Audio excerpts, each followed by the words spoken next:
Assalamualaikum warahmatullahi wabarakatuh. Oke teman-teman, apa kabar semua? Semoga baik-baik aja ya. Masih pada di rumah kan? Jangan ada yang jalan-jalan dulu ya. Perhatian. Oke, langsung aja. Jadi kemarin tuh aku buat Q&A di Instagram tentang tanya-tanya gitu. Terus nih, ada teman aku yang nanya, hukum buat cerita apa? Oh ya, nih IG-nya. Kalau mau di-follow dulu ya. Silahkan di-follow. Skip. Oke, lanjut.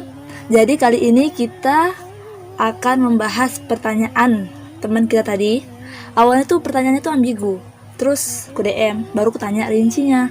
Baru dia bilang hukum menambah-nambah cerita gitu loh maksudnya. Jadi maksudnya pertanyaan dia itu hukum memberi bumbu pada cerita fakta gitu. Mengubah-ubah fakta. Aku pikir-pikir pertanyaannya menarik. Why? Karena zaman sekarang ini banyak banget orang yang hobi nyebarin hoax. Tujuannya tak lain dan tak bukan apaan sih? Tujuannya intinya untuk memperindah cerita. Jadi oke, langsung kita bahas aja. Orang yang suka membuat-buat cerita atau bisa saja ia memutarbalikkan fakta adalah orang yang selalu merasa dirinya benar. Sehingga ketika kita menegurnya, ia akan sulit menerimanya. Ini berdasarkan web-web yang aku baca loh ya. Jadi padahal perbuatan ini sama saja kita berdusta. Dan tahu kan bahwa Al-Quran dan hadis telah menjelaskan hukum berdusta. Salah satu hadisnya yang sering kita dengar mungkin, kebohongan membawa kepada kejahatan dan kejahatan akan membawa kepada neraka. Dan ternyata guys, perbuatan ini telah ada dari zaman Rasulullah loh.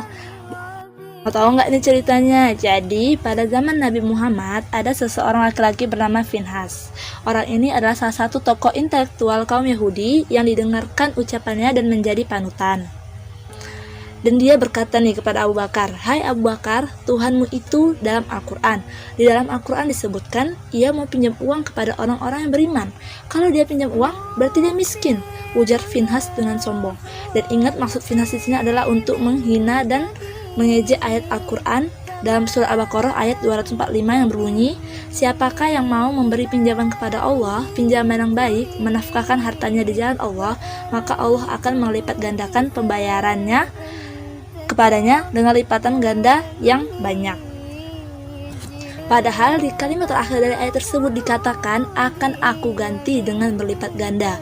Ini menunjukkan bahwa Allah itu maha kaya. Lalu mengapa Finhas memutarbalikkan? Dan tahukah kalian bahwa kisah ini diabadikan di dalam Al-Quran surat An-Nisa ayat 46 yang berarti mereka mengubah kalimat-kalimat dari tempatnya. Dan orang yang suka memutarbalikkan tentu dia akan mendapat balasan yang setimpal. Nah, pada zaman ini memutarbalikkan fakta itu banyak banget caranya. Jadi, untuk itu kita berlindung dari perbuatan semacam ini. Wa na'udzubillahi min dzalik. Nah, nih selanjutnya, lalu bagaimana jika kita memiliki keluarga, lingkungan, atau teman yang memiliki sifat seperti ini? Tentu ini sangat mengganggu kehidupan kita, terutama jika kita adalah korban atau objek dari ceritanya. Yang harus kamu lakukan pertama kali adalah tenangkan diri dan jangan mudah emosi. Dewasakan dirimu saat menghadapi masalah ini. Jadi ketika kita menjadi objek pembicaraan dia, yang harus kita lakukan pertama kali itu tenang. Banyak-banyak berdoa kepada Allah, meminta ampunan, dan jangan langsung main menggebu-gebu. Yang kedua, tetap sabar dan kontrol emosi. Kenapa sih harus bersabar? Emang sih menyakitkan, apalagi difitnah dengan yang bukan-bukan. Tapi tahukah kamu bahwa Allah berfirman, "Fasbir sabran jamila." Nah, dalam ayat itu kita diperintahkan untuk bersabar. Maka ketika kita menjadi korban dari pemfitnahannya itu, kita hendaknya bersabar. Yang terakhir, jika emang dia seperti itu, berikan bukti-bukti dan saksi-saksi untuk memperkuat dalihnya kita. Dalam agama Islam, saksi untuk laki-laki minimal 2, wanita minimal 4, atau bisa dengan bukti-bukti lainnya, misalnya kayak bukti chat, bukti artikel gitu kan. Karena dengan bukti yang nyata, itu akan lebih menyelesaikan permasalahan, lebih cepat menyelesaikan permasalahan. Dan jika dia merasa bersalah, insya Allah dia akan minta maaf kok. Dan kita harus maafin, karena Islam menyuruh kita untuk saling memaafkan. Nah, mungkin beberapa penjabaran tadi bisa sedikit membantu kita untuk menghadapi kehidupan yang realita. Dan terakhir, berlindunglah kita kepada Allah Subhanahu wa Ta'ala agar terhindar dari segala fitnah. Amin amin ya rabbal alamin.